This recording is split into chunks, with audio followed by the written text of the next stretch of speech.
Assalamualaikum warahmatullahi wabarakatuh. Saya perwakilan dari kelompok 5. Kali ini kelompok 5 akan menjelaskan tentang optimasi dan metode optimasi. Kelompok 5 beranggotakan 3 orang. Yang pertama Tika Kodila dengan nomor BP 18 10 11 56 11 0021. Yang kedua Anissa Fitriani dengan nomor BP 19 10 11 56 11 0007. Dan yang terakhir Triani Febrianti, yaitu saya sendiri dengan nomor BP 19 10 11 56 11 0017. Di sini saya akan menjelaskan sedikit tentang apa itu model optimasi atau pengertian dari optimasi. Model optimasi yaitu suatu model pengambilan keputusan yang menguraikan individu seharusnya berperilaku agar memaksimumkan semua hasil dan menemukan suatu penyelesaian dengan cara memaksimumkan dan meminimumkan fungsi tujuan terhadap satu susunan kendala. Kemudian kami juga akan menjelaskan tentang langkah-langkah dalam model optimasi, asumsi model optimasi, dan model optimasi yang kemudian akan dibacakan juga kesimpulannya oleh teman-teman saya. Maka materi selanjutnya akan dilanjutkan oleh teman saya.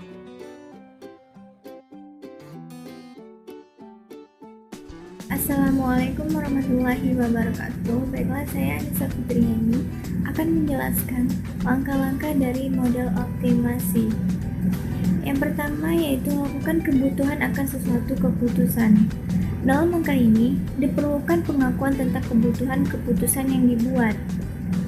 Nah, selanjutnya yaitu yang kedua, menentukan kriteria yang diputuskan. Dalam langkah ini yang penting dan relevan dalam menentukan keputusan harus diidentifikasikan.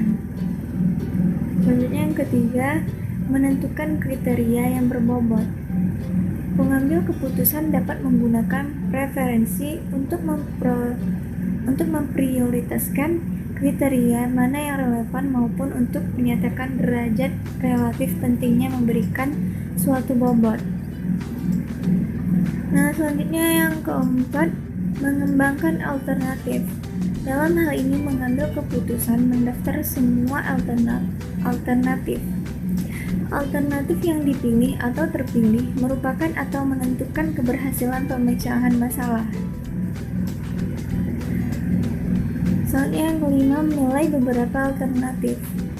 Kuat atau lemahnya setiap alternatif akan menjadi bahan perbandingan antara kriteria dan bobot yang telah ditetapkan. Penilaian setiap alternatif dilakukan dengan menilai terhadap bobot kriteria. Dan yang terakhir yang keenam, memilih alternatif. Dalam langkah ini adalah memilih yang terbaik di antara atau alternatif yang dinilai. Dari total skor yang tertinggi, maka akan memudahkan terhadap alternatif manakah yang dipilih. Next, yaitu asumsi model optimasi. Di sini dapat dijelaskan orientasi kepada tujuan. Nah, ini model optimasi mengasumsikan bahwa tidak ada perbedaan atas semua tujuan. Selanjutnya, adanya pilihan yang jelas. Secara rasional bahwa kriteria dan alternatif ditentukan menurut jumlah dan diurut dalam urutan yang disukai atau yang sudah pasti. Mengetahui semua pilihan, mengambil keputusan diasumsikan dapat menentukan semua kriteria yang relevan dan mendata semua alternatif yang ada. Soalnya adanya pilihan yang tetap. Kriteria dan alternatif yang sama dapat diperoleh setiap saat begitu pada tujuan dan pilihan sudah jelas dan tetap. Pilihan akhir memberikan hasil yang maksimum. Menurut model optimasi, pengambil keputusan akan memilih suatu alternatif yang bernilai tinggi. Baiklah, sekian dari presentasi saya. Selanjutnya akan dilanjutkan oleh rekan saya yaitu Tika Kodila.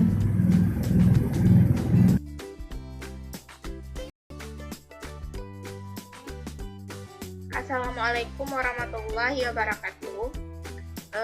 Baiklah, di sini saya akan lanjutkan materi yang disampaikan oleh rekan saya tadi, yaitu model-model optimasi. Yang pertama, model optimasi untuk masalah dengan alternatif dalam jumlah relatif kecil. Yang pertama, model ini akan melakukan pencarian terhadap solusi terbaik dari sejumlah alternatif. Yang kedua, teknik-teknik untuk menyelesaikan masalah ini antara lain dengan menggunakan tabel keputusan atau pohon keputusan. Dan yang kedua, model optimasi dengan algoritma.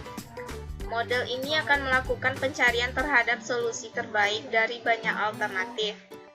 Yang pertama, proses pencarian dilakukan tahap demi tahap. Dan yang kedua, teknik-teknik untuk menyelesaikan masalah ini antara lain dengan menggunakan linear programming atau modal matematika yang lainnya, atau menggunakan modal jaringan. Yang ketiga, model optimasi dengan formula analitik. Model ini akan melakukan pencarian terhadap solusi hanya dengan satu langkah melalui rumus tertentu. Dan model ini seperti ini banyak dijumpai pada masalah-masalah inventory. Dan yang keempat, model simulasi. Model ini akan melakukan pencarian terhadap solusi cukup baik atau solusi terbaik pada beberapa alternatif yang akan diuji dalam penelitian. Dan yang kedua, model ini lebih banyak digunakan untuk beberapa tipe simulasi. Yang kelima, ada metode model heuristik. Model ini akan melakukan pencarian terhadap solusi yang cukup baik melalui serangkaian aturan atau rules. Yang kedua, model ini lebih banyak direpresentasikan dengan menggunakan pemrograman heuristik atau sistem pakar.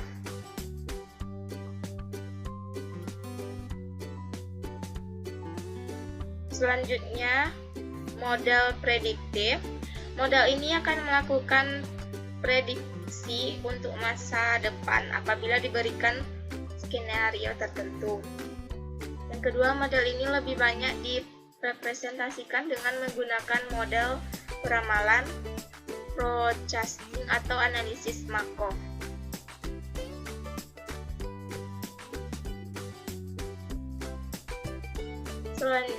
Selanjutnya, saya akan menyimpulkan dari metode optimasi. Metode optimasi yaitu suatu metode pengambilan keputusan yang mengurangi individu seharusnya berperilaku agar dapat memaksimumkan semua hasil dengan menentukan suatu penyelesaian dengan cara memaksimumkan dan meminimumkan fungsi tujuan terhadap suatu susunan kendala. Yang kedua, model sistem pendukung keputusan dalam 6 model, yaitu yang pertama, model optimasi dengan algoritma. Yang kedua, model optimasi untuk masalah-masalah dengan alternatif dalam jumlah relatif kecil. Yang ketiga, model optimasi dengan formula analitik. Yang keempat, model simulasi. Yang kelima, model heuristik. Yang keenam, model prediktif. Sekian hasil diskusi kelompok kami. Jika ada salah dan janggal mohon dimaafkan. Assalamualaikum warahmatullahi wabarakatuh.